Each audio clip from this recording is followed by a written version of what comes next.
Oi pessoal, tudo bem? Meu nome é Madalena, eu vou apresentar uma aula de filosofia. O assunto hoje é a indústria cultural e a cultura de massa.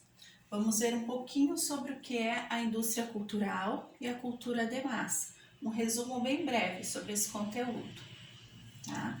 Essa escola de Frankfurt aqui, ela é responsável, é um instituto de pesquisa de cunho social, inaugurado em 1924, e ela é responsável pela elaboração do conceito de indústria cultural. Então, o que é a indústria cultural? A indústria cultural pode ser entendida então como um uso específico dos meios de comunicação com efeitos ideológicos, ou seja, a indústria cultural ela usa o meio de comunicação, né, como o carro-chefe, vamos dizer assim, da indústria cultural é os meios de comunicação. A indústria cultural alcança seus objetivos porque os produtos culturais servem a uma demanda formada ideologicamente. A expectativa e o interesse nesses produtos têm origem e objetivo econômico de grandes grupos empresariais. Influenciam as pessoas pelo meio de comunicação, como a gente já comentou, né? O meio de comunicação é o meio que a indústria da cultura usa para levar, né, a arte, enfim, essa cultura até as pessoas.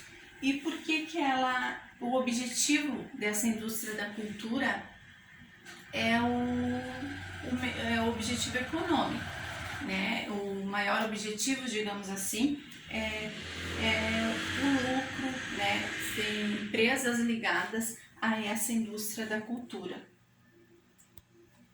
O entretenimento é a característica mais perceptível dos produtos culturais planejados pela indústria cultural. Então, através dos programas de entretenimento, né, a indústria da cultura ela apresenta várias ideias através desses programas que muitas vezes a gente não percebe, não assistia assim, mas às vezes está vendendo algum produto através de alguma programação.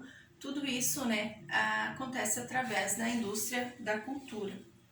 Com o surgimento de novas formas de comunicação, novos bens culturais são produzidos, o que renova a discussão acerca da produção da cultura.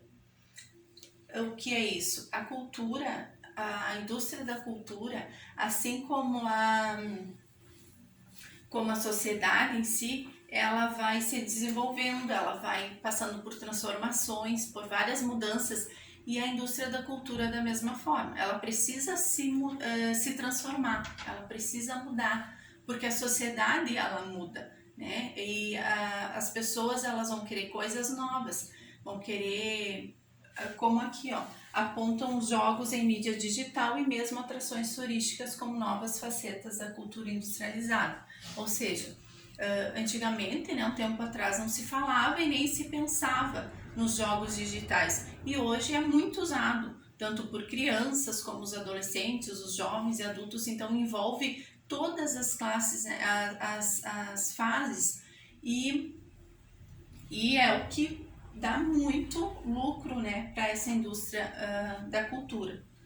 Então, conforme vai passando o tempo, a indústria da cultura ela vai se aprimorando também, ela vai se modificando da mesma forma.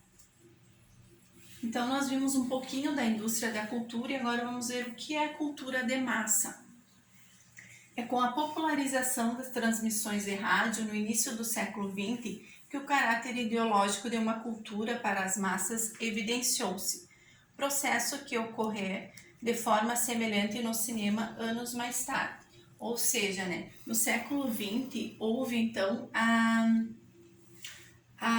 maior, assim, a tecnologia, né, teve mais acesso, as pessoas tiveram mais acesso à tecnologia. Porque antes, o maior meio de comunicação antigamente era o rádio. Só que nem todos tinham acesso, eram as pessoas de maior poder aquisitivo que tinham. Então, conforme, né, vai passando, como agora tem uma tecnologia em alta e essa tecnologia se torna cara. No momento que é lançada outra, essa perde seu valor, né, e fica mais acessível. E assim se tornou com o rádio, né? Surgiu outra tecnologia e aí as pessoas tiveram, aqueles que não tinham como comprar, como adquirir, puderam adquirir a partir de então o rádio, onde, né, mais pessoas tiveram acesso ao meio de comunicação, como fala ali também. Mais tarde, essas pessoas também tiveram acesso, né, ao teatro, coisa que antes não se tinha. Então, com isso, surgiu também a cultura de massa. As condições desse fenômeno estiveram relacionadas com as mudanças trabalhistas e a introdução de novidades tecnológicas nos meios de comunicação do final do século XIX. Foi o que eu comentei, né? Com, então, o aumento dos meios de comunicação, como as pessoas adquiriram ele em maior quantidade, né?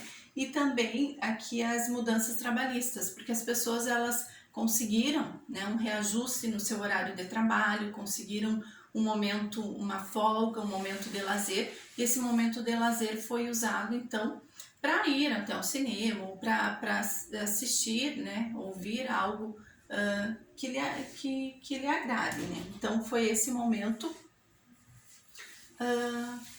que impulsionou aí então os meios de comunicação.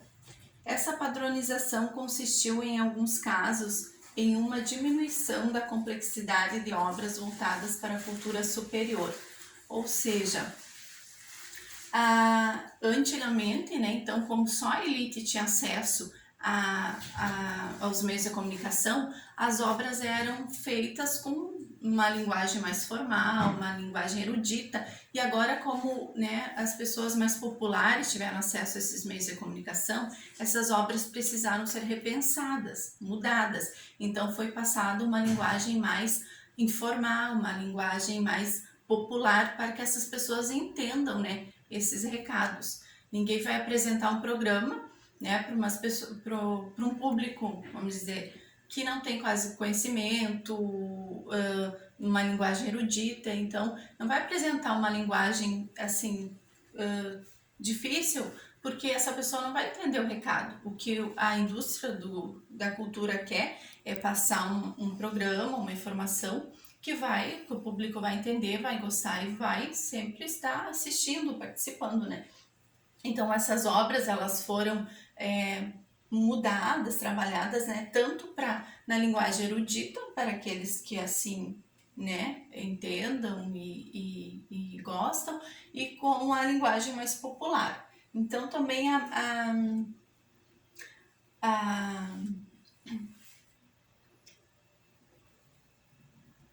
seria isso então que nós temos para trabalhar hoje, seria esse assunto. Muito obrigada.